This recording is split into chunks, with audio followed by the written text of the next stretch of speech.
सहनावतु सहनौ भुनक्तु सह वीर्यं करवावहै तेजस्विनावधीतमस्तु मा विद्विषावहै। ओम शांति शांति शांति। प्रथमावृत्ति की 15वीं कक्षा में आप सभी का स्वागत है। वृद्धरादेश के उदाहरणों में से पीछे हमने भागः, नायकः, कारकः, शालीयः इनको देखा और इन जैसे अन्य उदाहरणों को देखा। और वृद्धि जो 3 वर्ण है वृद्धि संज्ञक आ, ऐ, औ, इनमें से आ का उदाहरण भी देख लिया है, ऐ का उदाहरण भी देखा था। कहाँ पर? नायकः में। और आ का देखा था भागः, शालीयः इनमें देखा, कारकः में देखा, नायकः में ऐ का था, लेकिन औ का भी नहीं आया था। तो आगे औ का उदाहरण है ये, और बनाना है हमें औपगवः। ये जो शब्द लिखा हुआ है इसको सिद्ध करना है। और हम ये सब किस सूत्र के उदाहरण पढ़ रहे हैं? वृद्धरादेश। और जिसके उदाहरण बोले जाते हैं वह सूत्र उस उदाहरण में एक बार अवश्य आएगा। 2 बार आए वो नहीं, उसका निषेध नहीं है, लेकिन एक बार तो अवश्य ही आना है, तभी उसका उदाहरण कह सकते हैं। और किसी उदाहरण को सिद्ध करने में जितने भी सूत्र लगते हैं, ये मैंने पीछे ही बताया था, जितने भी सूत्र लगते हैं वह उदाहरण उन सारे सूत्रों का बन सकता है। क्यों? क्योंकि एक एक बार सब लग रहे हैं वो। जैसे वृद्धरादेश लगा एक बार तो इसका उदाहरण हो गया, और भी तो लग रहे हैं। तो इस तरह से हम एक सूत्र के उदाहरणों को सिद्ध करके, जान करके कितने सूत्रों के उदाहरणों को जान जाते हैं। जितने सूत्र उसमें लग रहे हैं वो सबके बन जाएंगे। तो शब्द बनाना है हमें औपगवः। इसका अर्थ क्या होगा? उपगु की संतान। उपगु किसी मनुष्य का नाम। किसे कहते हैं उपगु? जिसके पास में गायें रहती हैं, जिसके समीप में गायें रहती हैं वो उपगु हो गया। ये सिर्फ एक नाम है ना? नाम है, हैं? हाँ, किसी व्यक्ति का नाम है और सार्थक नाम है। नाम सार्थक होने ही चाहिए। जो गाय के पास रहता है वैसे नहीं, झील के पास रहता है। इससे ये भी है कि प्राचीन काल में गायों का पालन बहुत होता था। किसी के पास गाय होती थी उसको समृद्ध मानते थे। सात्विक प्रवृत्ति का मनुष्य है ऐसा मानते थे, क्योंकि गाय ही यज्ञ का मूल है। गोघृत के बिना यज्ञ नहीं होता था। तो इसलिए उपगु जिसके समीप में गाय है उसकी संतान। तो उपगु की संतान। अब इसकी हम संस्कृत बनाएं, उपगु की संतान। तो अनुवाद कैसे होगा इसका? मूल शब्द क्या है? मूल शब्द क्या है? उपगु। ह्रस्व उकारांत उपगु। जैसे भानु। अब भानु के रूप चलाएं, जैसे सूर्य का प्रकाश, तो क्या बोलेंगे? भानो हो। भानु का प्रकाश, तो भानो हो। अर्थात उकारांत शब्द का षष्ठी व्यक्ति के एक वचन में जैसे भानो हो बना, ऐसे ही उपगु का क्या बन जाएगा? उपगो हो। अब आगे संतान को बोलना है, तो संतान के लिए संस्कृत में शब्द आता है अपत्य। संतान भी संस्कृत का ही है, लेकिन यहाँ अपत्य हम बोलना है प्रकरण के अनुसार, प्रसंग के अनुसार। और अपत्य शब्द सदा नपुंसक लिंग में ही आता है। और नपुंसक लिंग शब्द यदि कोई अकारांत हो तो कैसे रूप चलते हैं उसके? जैसे ज्ञान है, धन है, धनम, धने, धनानी। तो अपत्यम का अपत्यम, अपत्ये, अपत्यानि, अपत्यम। तो क्या बना इसका अनुवाद उपगो की संतान का? उपगोह अपत्यम। तो जब भी किसी शब्द की हम सिद्धि करते हैं तो जो उसका अर्थ होता है पहले उसको खोलने के लिए जो विग्रह वाक्य बनता है उसको लिखते हैं। तो यहां लिखा जाएगा अब इसी के अर्थ को स्पष्ट करने के लिए उपगोह और अपत्यम। अभी मैं संधि के नियम को नहीं ले रहा हूं, मैं अलग अलग करके जिससे आपको स्पष्ट हो जाए। और भागह की सिद्धि में भी मैंने नहीं, उसमें शालीय में बताया था कि दो तरह के विग्रह होते हैं, एक लौकिक और दूसरा अलौकिक। लौकिक विग्रह उसे कहते हैं जिसका हम लोक में प्रयोग कर सकते हैं, किसी को अटपटा न लगे। जैसे ये जो इसका विग्रह है अलग अलग जो किया है हमने इसको, उपगोह अपत्यम, क्या इसको हम लोक में बोल सकते हैं कि नहीं? बोल सकते हैं। उपगोह की संतान हम नहीं बनाते संक्षिप्त शब्द, हम विस्तार और विस्तार लोक में कर ही सकते हैं।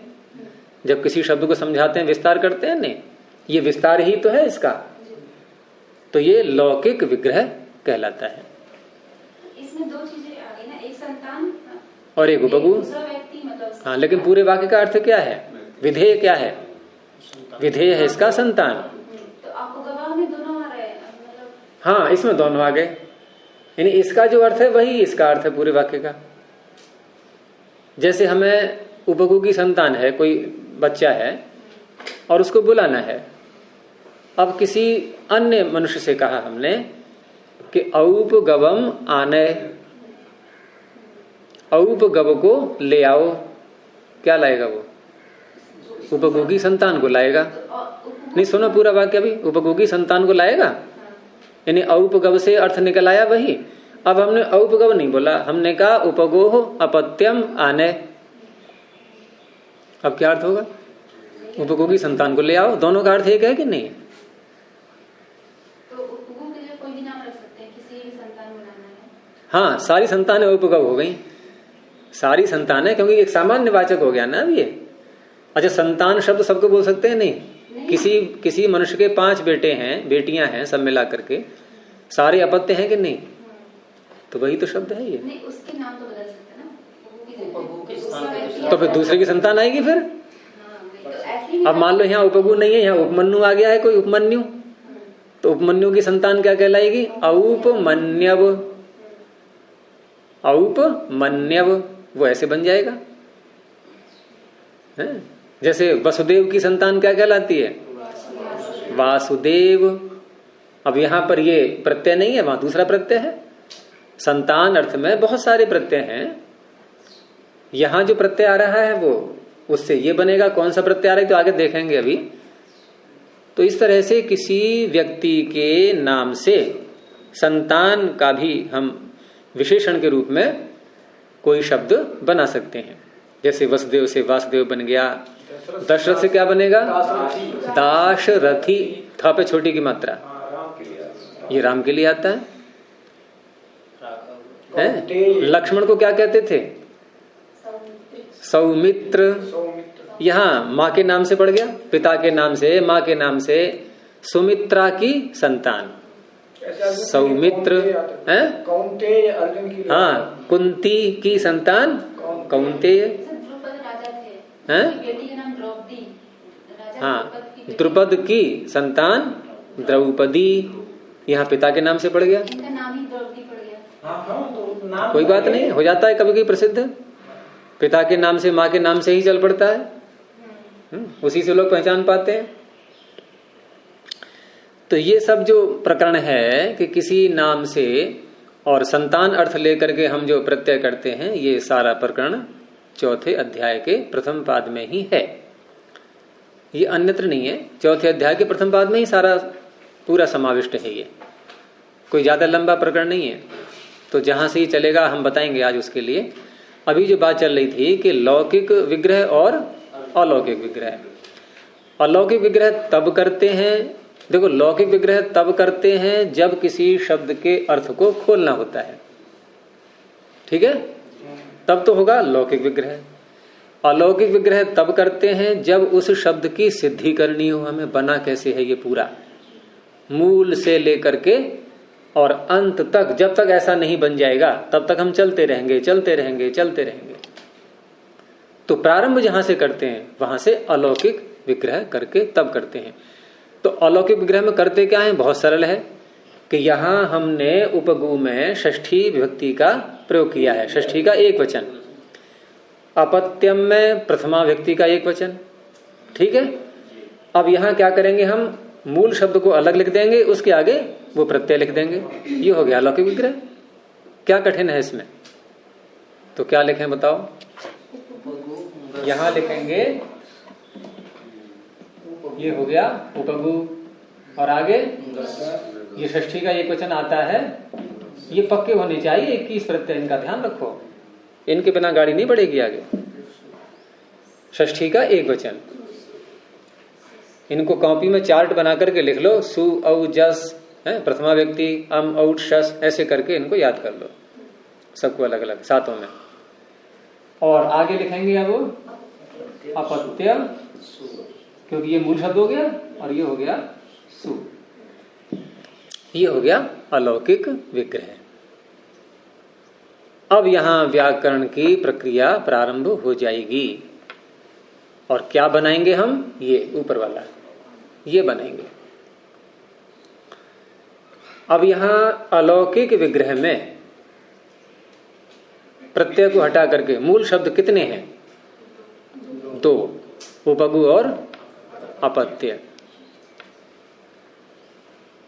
अब यहां हमें अपत्य अर्थ अर्थात हमें इसको नहीं कहना है।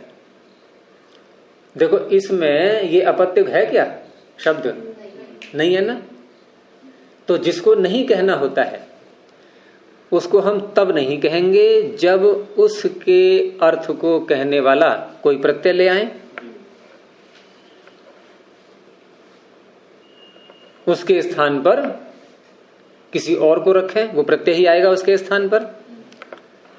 जैसे हमें किसी कार्य को करने के लिए किसी मनुष्य को, व्यक्ति को बुलाना था, अब उसको फोन किया, उसने कहा भाई मेरे पास आज समय नहीं है, लेकिन हमें वो कार्य करवाना बहुत ही आवश्यक है। तो क्या कहेंगे हम उससे कि भाई यदि आप नहीं आ सकते तो इस कार्य को करने के लिए किसी और को भेजो फिर, ठीक है ना, कार्य अनिवार्य है करना। मकान बनवाना है, एक मिस्त्री नहीं मिला जो हमारा बनाता था बार बार बार बार, आज नहीं मिल पाया तो किसी और को लाएंगे, मकान बनाना अनिवार्य है। लेकिन काम वही किया उसने, काम वही किया। ऐसे ही यहां पर हमें अपत्य नहीं बोलना है। तो प्रश्न उठेगा कि अपत्य नहीं बोलना है तो अपत्य का जो अर्थ है उस अर्थ को कहने वाला कोई और शब्द चाहिए, फिर काम तो पूरा हो जाए। तो ये जो प्रत्यय आते हैं चौथे पांचवें अध्याय के, ये किसी न किसी अर्थ में ही आते हैं। जैसे शालीय बनाया था तो भव अर्थ में 6 प्रत्यय लाए थे, इनके भव को हमें अलग से नहीं कहना पड़ा, भव अर्थ को 6 ने कह दिया, बात खत्म हो गई। उक्तार्थानाम अप्रयोग, जिसका अर्थ कह दिया गया किसी और के द्वारा, अब उसका प्रयोग नहीं करते हैं। तो यहां भी अपत्य अर्थ में हम कोई प्रत्यय लाएंगे तो इसका प्रयोग फिर नहीं करेंगे, बाद में इसका करेंगे, क्योंकि इसकी जगह कोई नहीं आ पाएगा। और संतान बहुत सारी हैं, बदल जाएंगी, पिता तो वही रहेगा तो ये वही रहेगा। अब यहां पर चौथे पांचवें अध्याय के ये सभी सूत्रों में बात लागू होगी, और ये मैंने शालीय की व्याख्या में भी बता दिया था, आज फिर दोहरा देते हैं उसको, कि जब अलौकिक विग्रह करते हैं तो हमारे सामने 2 प्रकार के शब्द आ जाते हैं। जैसे यहां भी आ गए 2 प्रकार के, उपगु भी आ गया और अपत्य भी आ गया। अब यहां चौथे पांचवें अध्याय के सूत्रों से हमें प्रत्यय लाने हैं, तो प्रश्न ये उठता है कि जो प्रत्यय आएगा वो इस शब्द से आएगा या इस शब्द से आएगा, ये प्रश्न उठेगा। और जब तक इसका नियम निर्धारक कोई सूत्र पाणिनि न बता दें तब तक ये बात पूरी नहीं होगी, क्योंकि पाणिनि अपना कोई कार्य दूसरे के लिए नहीं छोड़ते हैं पेंडिंग में कि अगली पीढ़ी आके कर लेगी। अपना कार्य उन्होंने पूरा किया है, सर्व समर्थ। परमात्मा छोड़ता है कोई दूसरे को करने के लिए, संसार बनाता है तो पूरा बनाता है अपना, अधूरा नहीं। तो यहां पर भी उन्होंने एक सूत्र दिया फिर कि हम प्रत्यय लाएं किससे। उससे पहले एक शर्त और होती है चौथे पांचवें अध्याय में प्रत्यय लाने से पहले, कि जितने भी प्रत्यय आएंगे वो प्रत्यय जिस शब्द से आएंगे वह शब्द समर्थ होना चाहिए।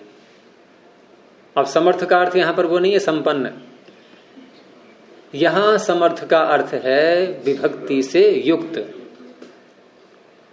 और सरल शब्दों में कहें सुबंत, क्योंकि विभक्ति तिंग भी होते हैं।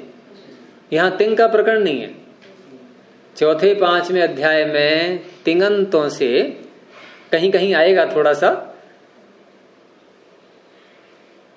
जहां पर तिंगंत से प्रत्यय होते हैं, तरप तम पाते हैं नहीं, पचती तराम पचती तमाम, उसको छोड़ दो थोड़ी देर के लिए।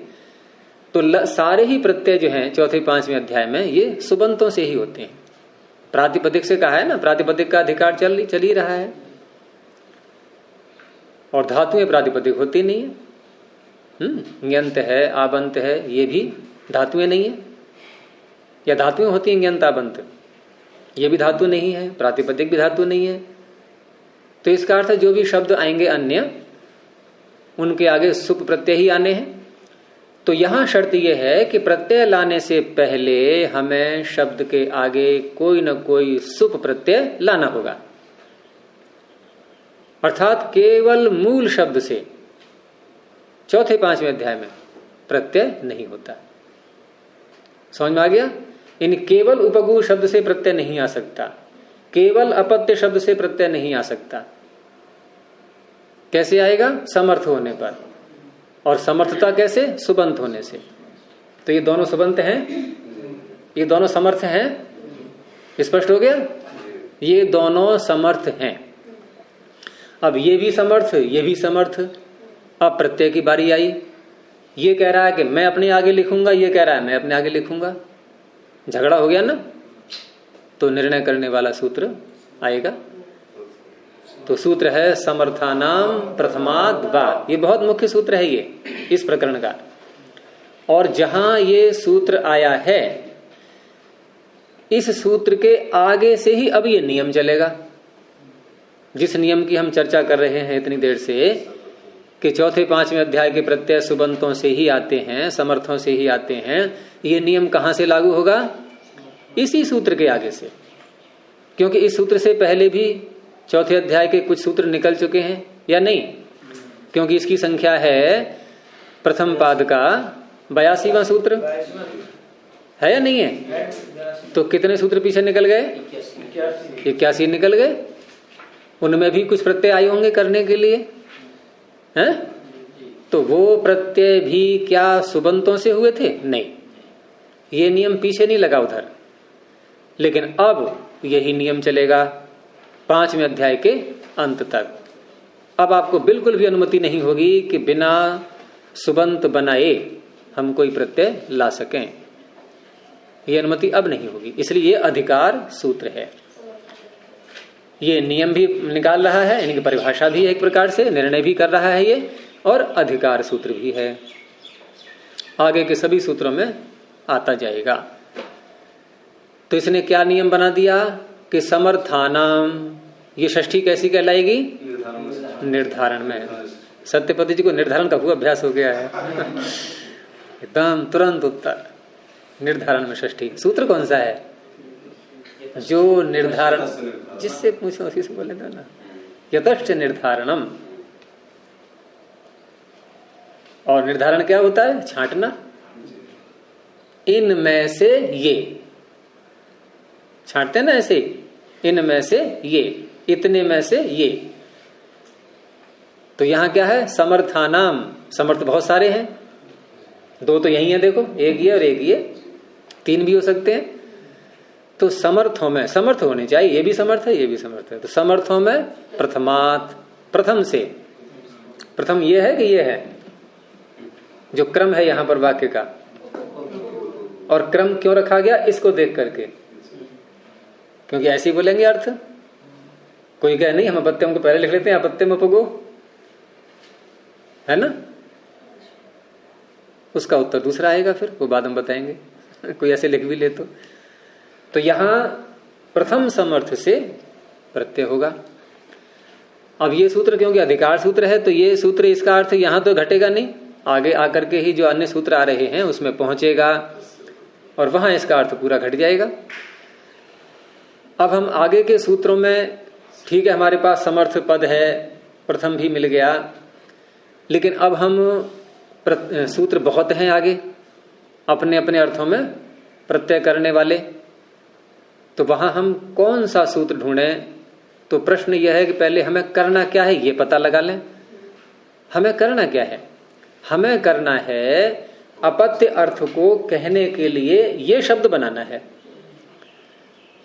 तो फिर उत्तर भी आ गया कि हमें ऐसा सूत्र ढूंढना है जो अपत्य अर्थ में प्रत्यय लाता हो, संतान को कहने के लिए जो प्रत्यय लाता हो। तो वो सूत्र प्रारंभ हो रहा है आगे, तस्यापत्यम। तो तस्यापत्यम सूत्र ये थोड़ा सा ही आगे है, समर्थानम प्रथमाद् वाक्य चौथे कॉलम में, तस्यापत्यम। और बहुत सरल है सूत्र। क्या अर्थ है?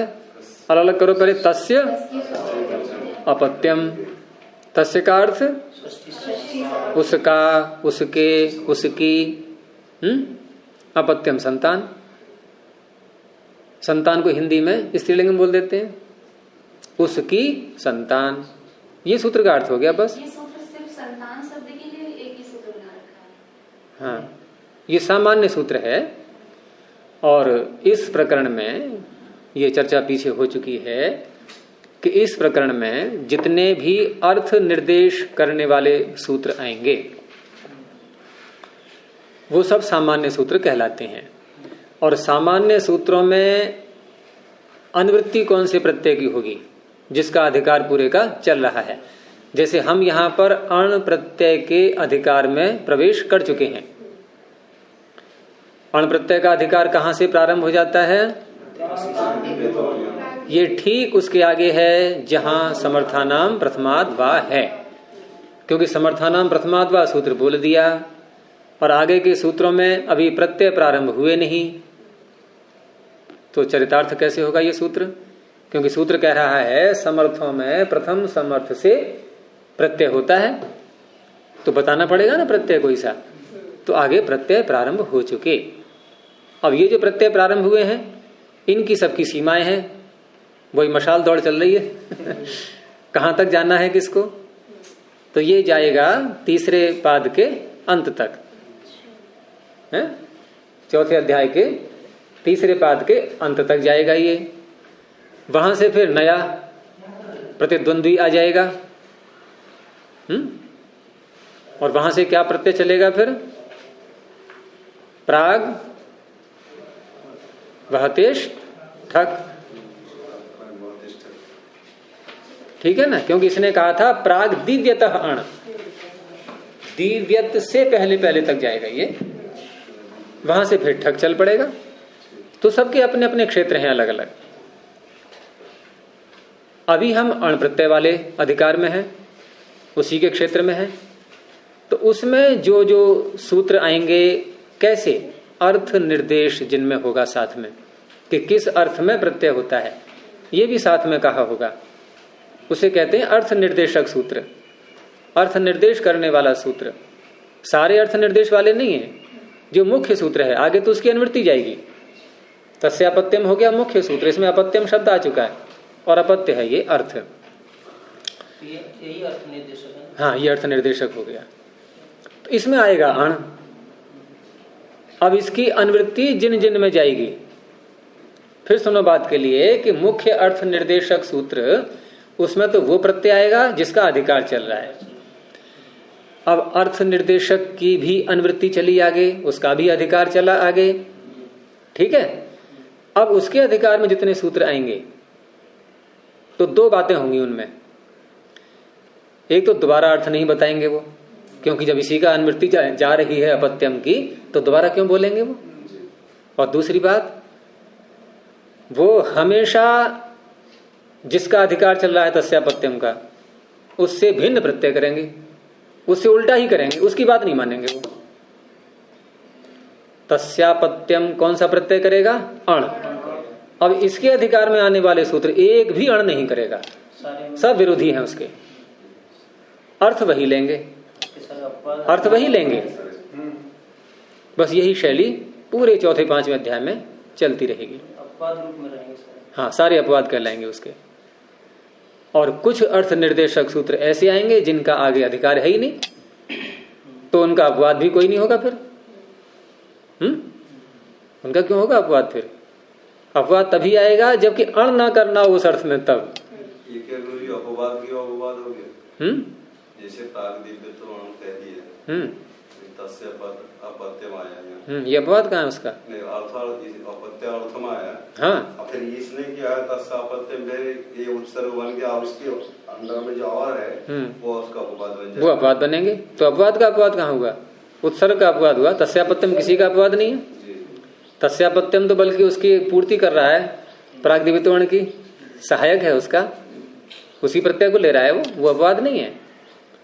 लेकिन तस्यापत्यम के आगे जो और सूत्र आएंगे प्रत्यय करने वाले, उनमें अण प्रत्यय कभी नहीं हो सकता, क्योंकि अण प्रत्यय यदि लें भी तो प्रश्न उठेगा, पाणिनि दोबारा क्यों बोल रहे हैं अण को? तस्यापत्यम ने अण कर तो दिया।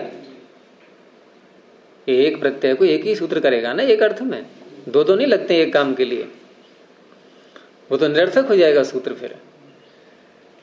तो समर्थानाम प्रथमाद्वा ने तो ये नियम कर दिया कि हम प्रत्यय किस से करें, प्रथम से या आगे वाले से। तो स्पष्ट हो गया कि प्रत्यय तो उपगु से ही आना है। अब आगे अर्थ निर्देशक सूत्र तस्यापत्यम आ गया। अब तस्यापत्यम में प्रत्यय कौन सा आ रहा है? अण आ रहा है, ये पता कर लिया हमने। और यहां हमें तस्यापत्यम ही लगाना है। यदि हमें कोई अन्य अपवाद लगाना होता तो क्या कहते कि तस्यापत्यम के अधिकार में, फिर कोई अन्य सूत्र बोलते। वो स्थिति यहां है नहीं, अर्थात हमारा कार्य तस्यापत्यम से चल गया। तो इस तरह से अब ये निर्णय हुआ कि उपगु ngस और अपत्य सु, इन दोनों में उपगु ngस से प्रत्यय आएगा, ये निर्णय हो गया। अण प्रत्यय आएगा, ये निर्णय हो गया। और अण का नाम प्रत्यय है, ये किसने बताया? प्रत्यय सूत्र ने, जो तृतीय अध्याय का पहला ही सूत्र है। और ये कहाँ होगा प्रत्यय? तो दूसरा सूत्र है तीसरे अध्याय का, परश्च, परह, परे होगा। इन सब बातों को देखते हुए अब यहां पर अण प्रत्यय लिखेंगे और परे लिखेंगे उसको। तो किस तरह से यहां से ये प्रक्रिया प्रारंभ हुई है। अब सिद्धि की प्रक्रिया यहां से प्रारंभ हो रही है। ये नहीं है, ये तो दिखाया था कि हम प्रत्यय लाएं किससे, तो उपगु ngस। ये देखो समर्थता साथ में रखनी है। अगर ngस को हटा दिया हमने तो ये फिर प्रत्यय के अयोग्य हो जाएगा, असमर्थ हो जाएगा। जैसे कहीं कोई काम करवाना हो किसी अधिकारी से, तो आजकल क्या चलता है? सिफारिश लेकर के आओ, होता है नहीं? तो यहां सुप प्रत्ययों की सिफारिश लेकर के चलते हैं ये शब्द, तभी इनके आगे प्रत्यय आएगा। अब प्रत्यय आ गया ये आण। तो अगर एक संक्षेप में प्रश्न करें कि यहां प्रत्यय किससे हुआ, तो क्या उत्तर है? तस्यापत्यम से। और तस्यापत्यम से करके हमें यह भी पता लग गया कि ये प्रत्यय अपत्य अर्थ में आया है। अब सूत्र का अर्थ करो दोबारा। तस्यापत्यम का अर्थ करते समय क्या करना पड़ता है हमें? पीछे के सारे अधिकार अनुवृत्ति सब देखने होंगे। तो क्या क्या आ रहा है इसमें? समर्थानाम प्रथमाद्वा, प्राग दिव्यवर्ण से अण आ रहा है। न्या प्रातिपदिकात सूत्र पूरा आ रहा है। प्रत्यय परश्च, ये दोनों आ रहे हैं। और अगर जोड़ें तो आद्युदात्तश्च, ये भी आ रहा है, लेकिन उसको छोड़ दो अभी हैं। अब सूत्र का अर्थ क्या बनेगा? तो पहले सूत्र के पद देखते हैं। तस्य। अब यहां जो पीछे समर्थानाम प्रथमाद्वा जो आ रहा है सारे सूत्रों में, और समर्थ का अर्थ हमने समझ लिया था, सुबंत होना चाहिए। लेकिन सुप में तो 21 प्रत्यय है, कौन सा होना चाहिए ये भी तो निर्णय करना होगा। तो वो निर्णय अर्थ निर्देशक सूत्र बताएगा। तो अर्थ निर्देशक सूत्र में ये पाणिनि की शैली है कि या तो वो तद शब्द का प्रयोग करते हैं अथवा सीधे अर्थ में ही वो विभक्ति लगा देते हैं। जैसे अपत्यम अर्थ है यहाँ, उसमें ही विभक्ति जोड़ सकते थे ये, ऐसी आगे शैली आएगी कहीं कहीं। और नहीं तो तद शब्द का प्रयोग अलग से करके और तद के रूपों में वो विभक्ति लाएंगे।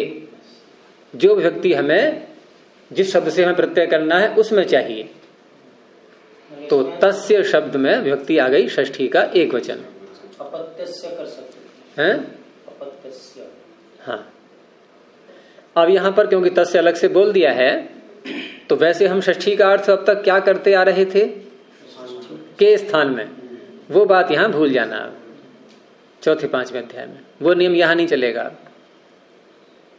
यहां भिन्न भिन्न विभक्तियों के भिन्न भिन्न अर्थ ही होंगे, और विभक्ति चाहे कोई सी भी हो, अर्थ उसका होगा से उत्तर। वैसे से उत्तर किसका अर्थ होता है? पंचमी का। लेकिन यहां कोई सी विभक्ति हो, अर्थ निर्देशक सूत्र में तत् शब्द में कोई सी भी विभक्ति आए, अर्थ उसका वही होगा से उत्तर। तो तस्य को हम कैसे बोलेंगे? षष्ठी समर्थ प्रातिपदिक से उत्तर। षष्ठी समर्थात, ञन्तात, आबन्तात, प्रातिपदिकात, अण प्रत्ययो परः, अण प्रत्ययः परः भवति अपत्यम इत्यस्मिन अर्थे। और विस्तार कर लो उसका। समर्थानाम षष्ठी समर्थात प्रातिपदिकात। बात यह है स्पष्ट आनी चाहिए। हम चाहे विस्तार से बोलें, संक्षेप में बोलें, दूसरे को समझा तब पाएंगे जब सारी बात हमें पता हो तब। तो यहां स्पष्ट हो गया कि जो समर्थ पद हैं उनमें प्रथम समर्थ होगा, वो भी षष्ठी समर्थ होगा, क्योंकि आगे ऐसे सूत्र आएंगे कहीं कहीं द्वितीय समर्थ, कहीं तृतीय समर्थ, कहीं सप्तमी समर्थ, सर्वत्र अलग अलग सुप लिए जाएंगे। वो पता लग जाएगा हमें अर्थ निर्देशक सूत्र के द्वारा। तो कहीं हमें भागने की आवश्यकता नहीं है। हमें कौन सी विभक्ति लेनी है ये तस्यापत्यम ही बता रहा है, ठीक है ना। अगर यहां होता तेन अपत्यम तो हम कहते तृतीय समर्थ, तस्मिन अपत्यम होता तो सप्तमी समर्थ। लेकिन इससे समय आएगा प्रातिपदिक से, ञन्त से, आबंत से, क्योंकि ये तीन चल रहे हैं साथ साथ ये। अब यहां पर ञन्त, आबंत और प्रातिपदिक, इनमें से ये कौन है? ञन्त है, आबंत है या प्रातिपदिक है? ये प्रातिपदिक है। शाला था आबंत, वहां आबंत घट गया था। तो जहां जो घट जाए होगा अवश्य तीनों में से एक, या तो ञन्त होगा, या आबंत होगा, या प्रातिपदिक होगा। तो तस्यापत्यम का अर्थ हो गया स्पष्ट कि षष्ठी समर्थ प्रातिपदिक से अपत्य अर्थ में अण प्रत्यय होता है। बाकी सारे विस्तार बताई दिए कि समर्थ होना चाहिए और प्रत्यय परे होना चाहिए, ये सब हुआ। अब हमारे सामने शब्द है ये पूरा उपगु ngस अण, पूरा एक वाक्य। और ये जो प्रत्यय है अण, ये कौन से अध्याय का है? ये चतुर्थ अध्याय का। और चतुर्थ और पंचम दोनों अध्यायों के प्रत्ययों का नाम क्या होता है? क्या होता है? तद्धित। अब तो रीना बहुत बार हो गया, सीमा निकल गई है। 5 बार कहा था ना, ज्यादा हो गया होगा अब तो। तीसरे अध्याय के प्रत्यय कृत, चौथे पांचवें अध्याय के तद्धित। हो गया याद? अब तो नहीं भूलना। अब उसमें यह ध्यान रखना है कि सारे नहीं है, थोड़े से बच जाते हैं। कुछ तीसरे के बच गए हैं जो कृत नहीं है, और कुछ इधर भी बच गए हैं चौथे अध्याय के। तो कौन से बचे हैं? जो तद्धितः से पहले आ रहे हैं, और उधर वहां जो कृतिंग से पहले आ रहे हैं। यानी कि जहां कृत और तद्धित नाम रखने वाले सूत्र आएंगे उससे पहले जो प्रत्यय निकल चुके वो नाम उनका नहीं होगा, वो थोड़े थोड़े हैं बस। तो उन थोड़ों को भूल करके हम एक सामान्य रूप में कहते हैं कि तीसरे अध्याय के सारे प्रत्यय कृत, सारे नहीं है, थोड़े से बच जाते हैं। ऐसे ही चौथे पांचवें अध्याय के सारे तद्धित, लेकिन यहां भी थोड़े से बच जाते हैं। लेकिन ये बचे हुए में नहीं है अण, ये गिनती में आ चुका है। तो अण का नाम क्या है? तद्धित। तो पूरा ये वाक्य कैसा है? तद्धितांत, तद्धित जिसके अंत में है। और तद्धितांत हो या कृदंत हो, कृतंत में हो या तद्धितांत में हो, तो तुरंत ही आपको अभ्यास हो गया होगा अब कि इसका एक नया नाम और पड़ जाएगा। तो इसका नया नाम है, एक का नहीं, ये एक शब्द का नहीं, पूरे का, इस पूरे का नाम होगा प्रातिपदिक। और जब हम प्रत्यय लाए थे ये अण, उससे पहले यही तो सूत्र का अर्थ किया था कि षष्ठी समर्थ प्रातिपदिक से प्रत्यय होता है। उस समय ये था प्रातिपदिक, अकेला उपगु, उस समय ये था प्रातिपदिक।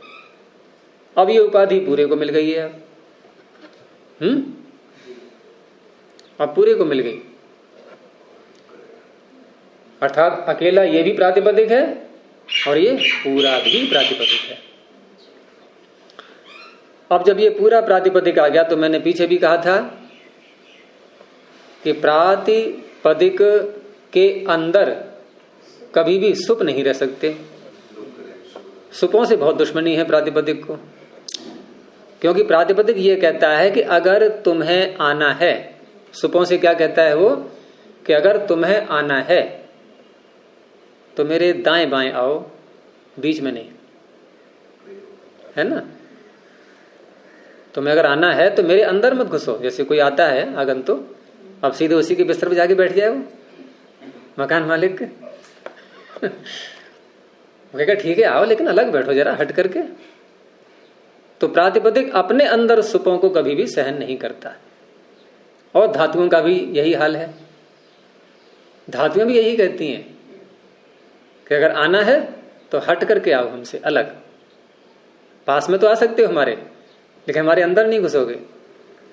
अब ये अंदर घुस गया, ये देखो है नहीं है, ये प्रातिपदिक है पूरा और सुप इसके अंदर घुसा बैठा हुआ है, इसको यहां से भागना पड़ेगा।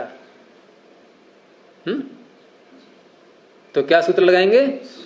सुपो धातु प्रातिपदिकयो, द्वितीय अध्याय का चतुर्थ पाद और तीसरा कॉलम।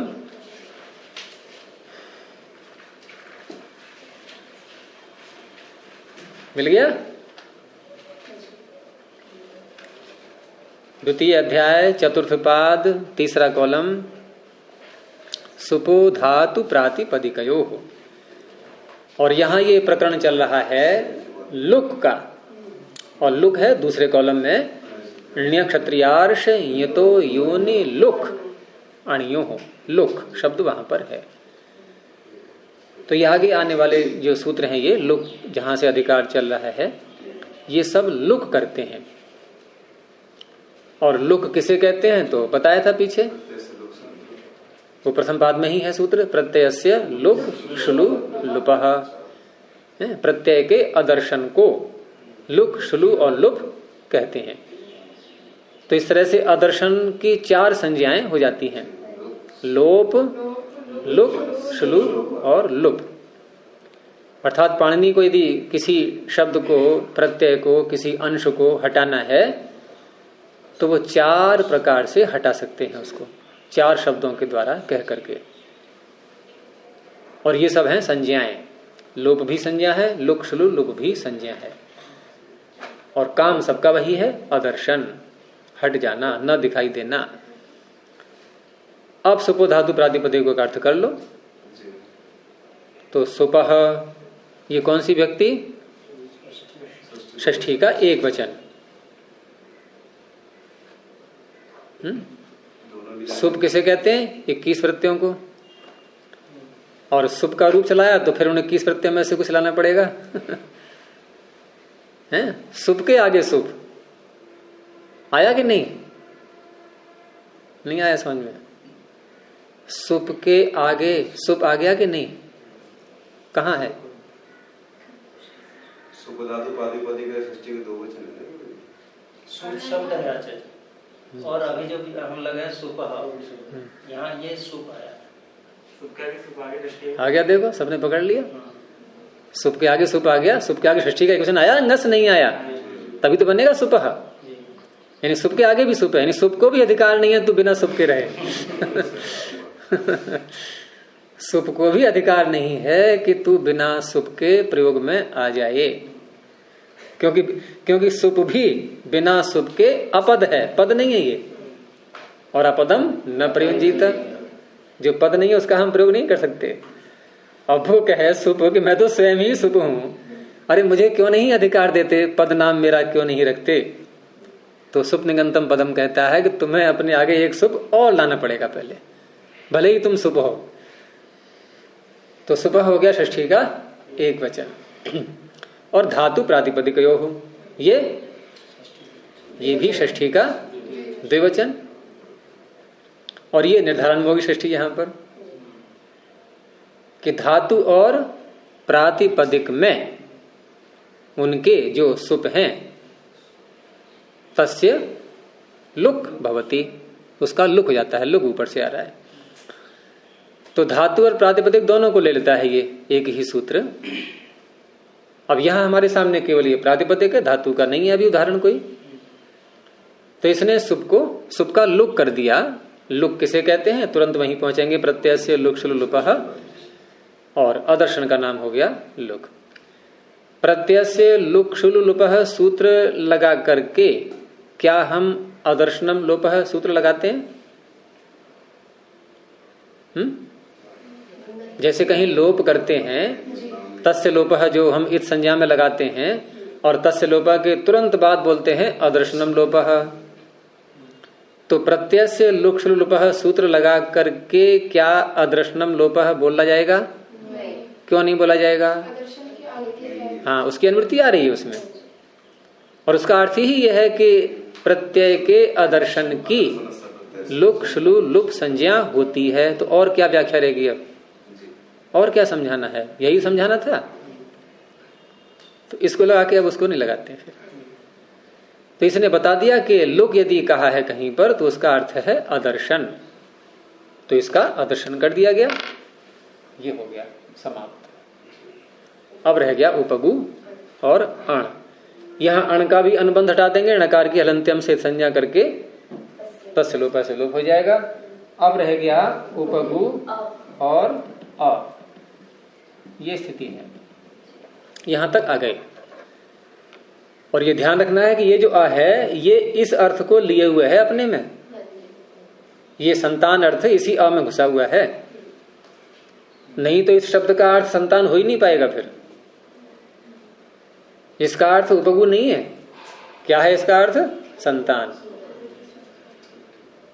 उपगु की है, बस इतना है संतान ही अर्थ। क्योंकि औपगवम आनय कहने से बाप को साथ में नहीं लाएंगे, केवल संतान को लाएंगे। हम कहेंगे नहीं इसमें देखो उपगु शब्द भी आ रहा है, आपको भी साथ में चलना पड़ेगा, उपगु से कहें तो नहीं, वो नहीं आएगा साथ में। तो उपगु अब यहां अगला कार्य क्या होता है फिर कि जब कोई हम प्रत्यय कर लेते हैं किसी शब्द से या धातु से, तीसरे अध्याय में धातुओं से और इधर चौथे पांचवें अध्याय में अन्य शब्दों से, जब भी कोई प्रत्यय कर लेते हैं तो उसका एक उसको उपाधि मिल जाती है, एक नाम उसका पड़ जाता है जिसे कहते हैं अंग। ये एक सम्मानजनक उपाधि है। जैसे सत्यपति जी अब डॉक्टर बन चुके हैं, ये जयदेव जी बन चुके हैं, ये सम्मानजनक उपाधि है कि कौन है? डॉक्टर। बड़ा भारी शब्द है ये तो, कुछ वजन आ जाता है थोड़ा, सुनने में और बोलने में गौरव अनुभव होता है। तो ये अंग भी एक सम्मानजनक उपाधि है ये। और ये उपाधि कब मिलती है? जब कोई प्रत्यय लाने के योग्य वो शब्द बन जाता है। माँ को माँ कब कहते हैं? जब वह संतान को जन्म दे देती है, तो उसकी उपाधि माँ। ये भी सम्मानजनक शब्द है। तो इसका नाम अंग हो जाएगा। क्यों? इसने प्रत्यय ले आया है, ये प्रत्यय को ले आया अपने आगे। सूत्र वही है जो कई बार बोल चुके हैं अब तक, यस्मात् प्रत्यय विधि ही तदादि प्रत्यय अंगम। जिस किसी से भी प्रत्यय का विधान हो तो उस प्रत्यय के परे रहते जो पूर्व शब्द है उसका नाम अंग हो गया। अब ये अंग नाम इसका किसका हुआ? अण का या उपगु का या पूरे का? केवल उपगु का, क्योंकि प्रत्यय को छोड़ देंगे। सूत्र में सप्तमी है प्रत्यय, प्रत्यय परे रहते, प्रत्यय छूट जाएगा। अब अंग नाम हो गया है तो अंगस्य के अधिकार में अब जा सकते हैं। अंगस्य का अधिकार आपको याद हो ही गया होगा सब, कहां से कहां तक है, अब तो नहीं बताना पड़ेगा बार बार। कहां से कहां तक है? हाँ, छठे अध्याय के चौथे पाद से लेकर के 7वें अध्याय के अंत तक। तो उसी के अधिकार में 7वें अध्याय के दूसरे पाद में अंतिम भाग देखो उसका, अंतिम सूत्र से एक सूत्र पहले 7वें अध्याय के द्वितीय पाद का अंतिम सूत्र, उससे एक पहले तद्धितेषु अचाम आदेः। और मैंने पीछे बताया था कि जब हम तीसरे अध्याय के प्रत्यय करते हैं और वहां हमें कहीं वृद्धि करनी हो तो उसके दो सूत्र हैं, वो इससे पहले आ गए दोनों, अच्वयणीति अत उपधायाः। और चौथे पांचवें अध्याय के प्रत्यय जब करते हैं और वहां कहीं वृद्धि करनी हो उसके भी दो सूत्र हैं। एक तो यही हो गया तद्धितेषु अचाम आदेः, और दूसरा इसके आगे कितिचा। तो ये चारों सूत्र ये वृद्धि करने वाले और मुख्य सूत्र हैं ये चारों, लेकिन अलग अलग क्षेत्र है इनका। एक धातुओं में, दो धातुओं में लगते हैं और दो प्रातिपदिकों में लगते हैं। ठीक है, और भी है लेकिन वो सामान्य सूत्र हैं वृद्धि के। ये चार सूत्र मुख्य हैं। अब इन दोनों का कार्य एक साथ समझ लो दोनों के लिए, क्योंकि दोनों का एक ही क्षेत्र है, चौथा पांचवा अध्याय। और अगले सूत्र में कितिचा में जो पिछला सूत्र है ये तद्धितेषु अचाम आदेः, ये पूरे का पूरा जा रहा है उसमें। तो पहले इसी का अर्थ कर लेंगे, अचाम आदेः। अचाम में निर्धारण में षष्ठी, अचों के मध्य में जो आदि अच है, अचाम में भी षष्ठी है, आदेः में भी षष्ठी है। अब यहां कितने अच हैं इसमें?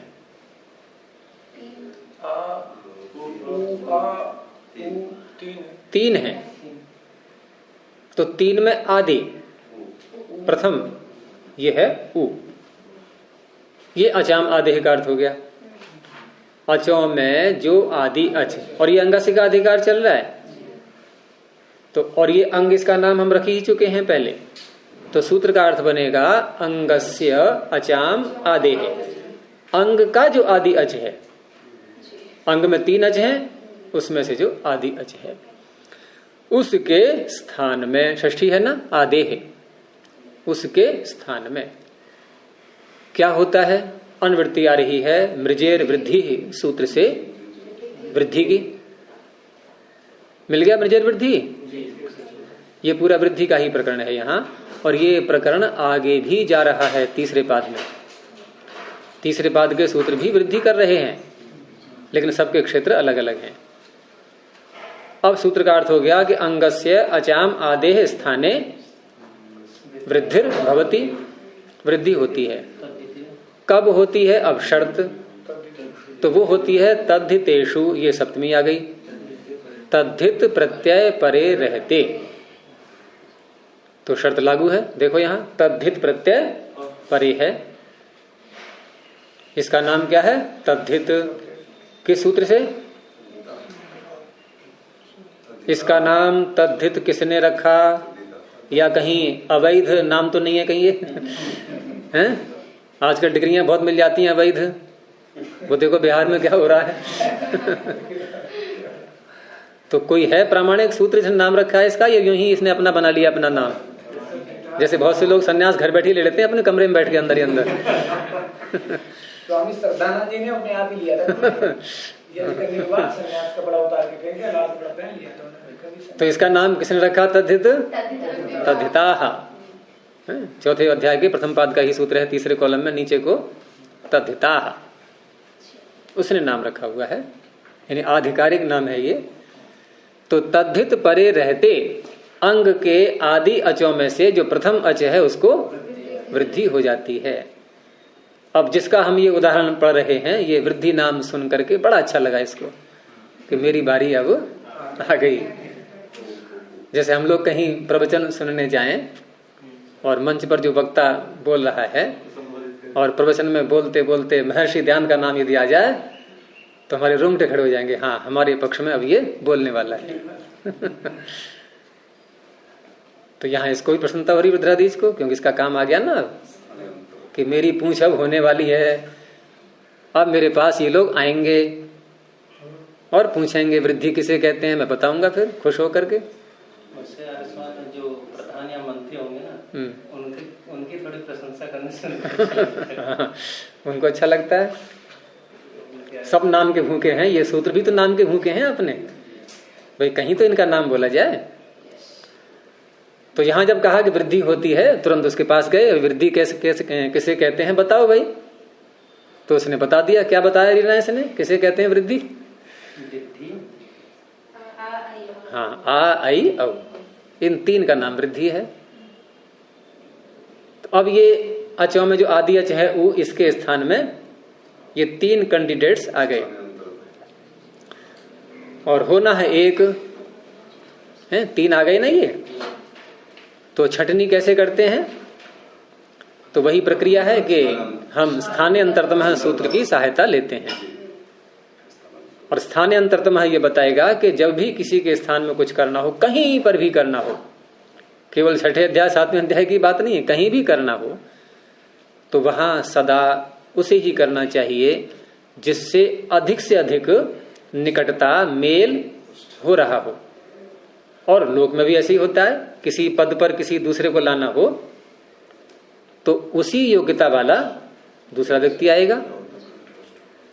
तो यहां पर भी ऐसा ही है कि हमें उकार के स्थान में आ आई औ इन तीन में से कोई करना है।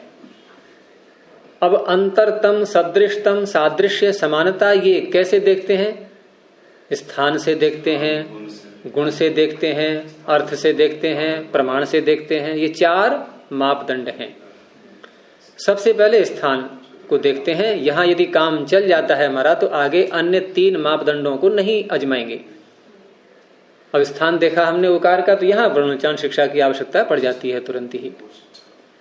तो ऊ का स्थान है ओष्ठ। अब आ आई औ में से छटनी करो, क्या किसी में ओष्ठ स्थान वाला कोई वर्ण है? तो आ का देखा हमने, कंठ है केवल। आई का देखा तो कंठ और तालु है। केवल औ ही ऐसा है जहां कंठ और ओष्ठ है। तो कंठ और ओष्ठ में कंठ अतिरिक्त है, लेकिन ओष्ठ तो आ ही गया ना। तो पूरी समानता न मिलने पर कुछ समानता मिलने से भी काम चल जाता है। और व्यवहार में भी ऐसा होता है, पूरा पूरा समान न हो तो कुछ तो हुआ, कुछ संतुष्टि तो हो जाती है कि हाँ कुछ तो हुआ। तो ऐसे यहां पर औ मिल गया तो आ और आई से कहा विनम्रता से आप वापस चले जाइए, आपका अभी काम यहां पर नहीं है, क्योंकि वृद्धि तीन है तो एक ही ले पाएंगे उसमें से। परसों आई थी दो लड़कियां यहाँ इनके महेश के पास में नियुक्ति के लिए। अब दोनों तैयार, तो कभी एक को ही ले पाएंगे, दो को नहीं। एक को फिर कभी देखेंगे। तो ऐसे यहां पर है तो एक को यहां पर ले लिया गया। तो ऊ के स्थान पर अब क्या लिखेंगे? औ, क्योंकि आदेश है ये, और आदेश सदा हटा करके बैठता है। आगम मित्र के समान होते हैं, वो पास में बैठते हैं, ये आदेश है। क्या यहां पर अलोन्त्यस्य लगाएंगे? अलवंत्य से कहता है जब भी कोई आदेश करना हो तो सदा अंतिम अल के स्थान में होता है वो। लेकिन अलवंत्य से क्या है, ये परिभाषा। परिभाषाएं कब लगती है, जब झगड़ा हो। न्यायाधीश कब काम करते हैं अपना, जहां झगड़ा संघर्ष उत्पन्न हो जाए। क्या तथिते शोचामादेह सूत्र का अर्थ करके कोई झगड़ा उत्पन्न हुआ था? क्या समस्या आई थी कि वृद्धि कौन से वर्ण के स्थान में करें? क्योंकि वहां तो स्पष्ट निर्देश है कि अचों में प्रथम अच, झगड़े की बात ही नहीं है कोई, तो अलवंत्य से नहीं आएगा। तो सीधा ऊ के स्थान में औ हो गया।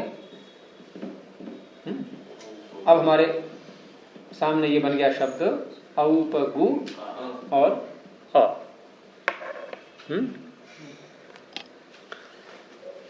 शालीय में भी आ चुका है, ये कल परसों काफी विस्तार हुआ था इसका भ संज्ञा का,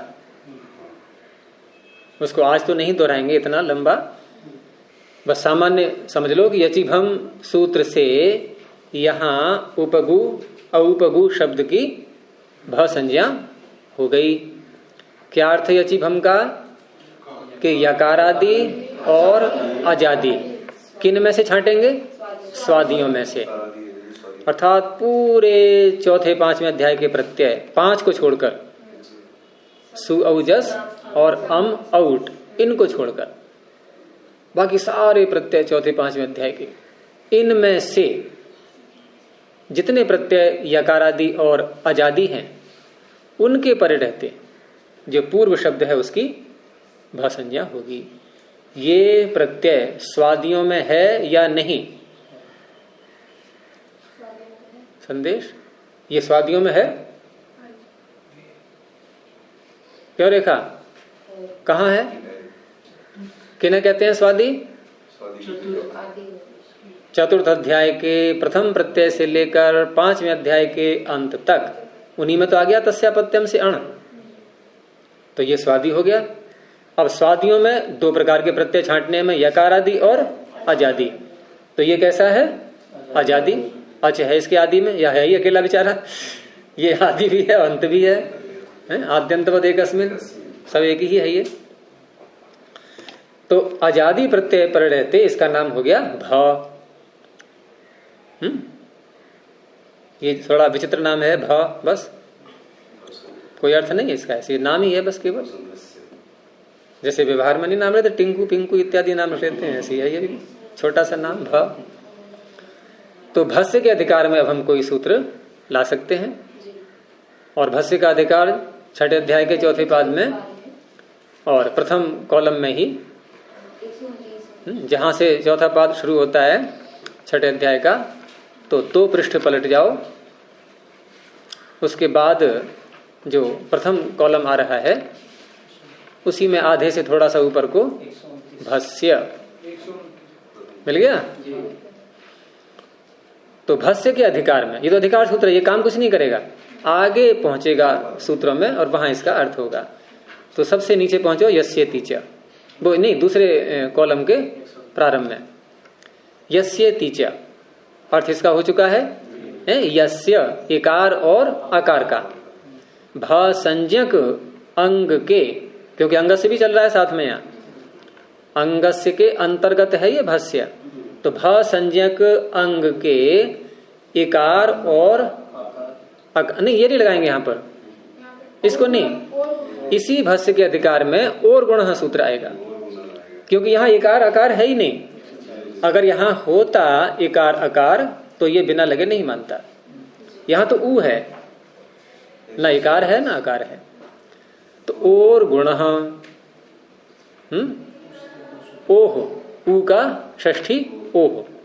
तो भ संज्ञक अंग के उकार का, उकार के स्थान में क्या हो जाता है, गुण, गुण हो जाता है। अब गुण किसे कहते हैं, तो अदेंग गुण के पास जाएंगे, अदेंग गुण सूत्र आगे आएगा ही अभी। इस तरह से ये उदाहरण अदेंग गुण का भी बन जाएगा। अदेंग गुण ने बता दिया कि अ ए ओ ठीक वृद्धि के समान है शैली इसकी भी, वहां है आ आई औ, और यहाँ है अ ए ओ, इनको गुण कहते हैं। तो इनको गुण कहते हैं, तो ठीक है, इसने बता दिया। अब यहां भी वही है, स्थानीय अंतरतम है, क्योंकि 3 है ओकार के स्थान में होने वाले। ओकार के स्थान में 3 आ रहे हैं ना ये, तो 3 में से एक को लेना है, तो स्थानीय अंतरतम फिर स्थान में लाया। तो जैसे इसका ऊ का ओष्ठ स्थान है और गुणों में अ ए ओ, उनमें ओ का कंठ और ओष्ठ स्थान है, तो ओ आ जाएगा। तो और गुण से यहां पर गुण हो गया भ संज्ञा होने के कारण। तो बन जाएगा औप गो, यानी गु का बन गया ये गो, औप गो। और आगे अ। अब यहां केवल एक कार्य करना है संधि का, और यहां पर एचो यवा यावह, छठे अध्याय के प्रथम पाद में दूसरे कॉलम में नीचे को एचो यवा यावह। हाँ, उससे पहले संहिता संज्ञा करते हैं, और संहिता संज्ञा पीछे भी शायद एक बार कर ली थी ना, पीछे आ चुका था प्रकरण ये। और वहां परह सन्निकर्षः संहिता, प्रथम अध्याय का जो अंतिम सूत्र है, उससे पहले अत्यंत जहां निकटता होती है वहां संहिता संज्ञा हो जाती है। तो उसी संहिता के अधिकार में संहितायाम जो सूत्र है ये छठे अध्याय में, तो संहितायाम के अधिकार में एचो यवा यावह। एच के स्थान में आय अव आय आव, एच प्रत्याहार है, वहां भी 4 वर्ण है, ए ओ आई औ। तो यथासंख्य मणदेशः समानाम क्रम से पहले को पहला दूसरे को दूसरा ऐसे करते हुए एच के स्थान में आय अव आय आव। तो यहां एच में से कौन सा वर्ण है? ओ। इस ओ के स्थान में हो जाएगा अव, क्योंकि आगे अच परे है। सूत्र का अर्थ है पूरा अच परे रहते एच के स्थान में आय अव आय आव आदेश होते हैं। तो अब आदेश करके बनेगा, गो का बन गया गव, तो औप गव और अ, इसको जोड़ दो औप गव। अब क्या करेंगे बाद में, क्योंकि प्रातिपदिक संज्ञा पहले कर ही चुके हैं इसकी कृत अधित समासाश्य से, तो फिर सु प्रत्यय ला करके आगे सब वही कार्य होने हैं, विसर्ग होकर के औप गवः, उपगु की संतान, ये अर्थ निकल आया। बन गया शब्द, सब कुशल हो गए बनाने में। चलो कल को बनवाएंगे फिर। अब आज इसको यहीं बंद करते हैं। प्रणोध्वनि। ओ